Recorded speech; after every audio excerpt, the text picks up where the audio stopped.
شەواندنی بەشێکی تابلۆی شەهیدانی کاکەی لە کەرکووک کە ناوی زیاتر لە 200 شەهیدی کاکەی لەسەر نیگەرانی لێ دەکەوێتەوە. لەو بارەوە چالاکوانێکی مەدەنی ئاماژە بۆ دەکات ئەمە یەکەم جارنی هێرشی لەم شێوێ بکرێتە سەر پیرۆزیەکانی ئەم هێرشەش با درێژە پێدەری هێرشەکانی ڕابردوو دەزانرێت کە کراونەتە سەر بەشێک لە گۆڕستانی کاکەییەکان.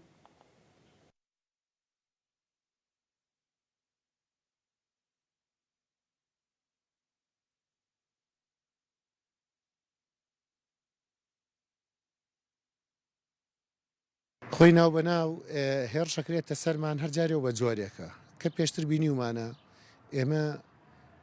ئەم هێرشانە لەبەر دوو هۆکارەکرێتە سەرمان یەک لەبەر هۆکاری نەتەوایەتی کە لایەنە نەتەوە پەرستەکان هێرشەکەنە سەرمان بۆ بۆی کە هێرشەکانیان جۆرە ڕەوایەتێکی بدەنێ لە ناو کۆمەڵگای خۆیان دێن ئەڵێ نەمانە مسلمان نین کافرێن بە 50 جۆری تر هێرشە بەنە سەر ئێمە و پێرشەکانیان بریتە پێشتر ماوەیەک دەستیان هەبوو لە تیرۆرکردنی کەسایەتیە کاکەیەکان و کەسە کاکەیەکان دەشتی نینەوە باینان ئێمە پێڵێن باینان لە باینانە 5 مەزار و ئێمەیان تەقاندووەتەوە 5 مەزارگای ئایانی و پیرۆز و ئەوان ئێمەیان تەقاندووەتەوە وە لێرەیش لە داقوق و خانەقینیشە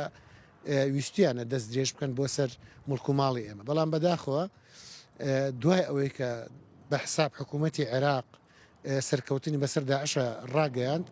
و ئەوە بۆ هۆکاری ئەوەی کە پێشمەرگە لێرە نەمێنێ داعش زیاتر زەفەری بردە سەر سنوورەکانمانەوە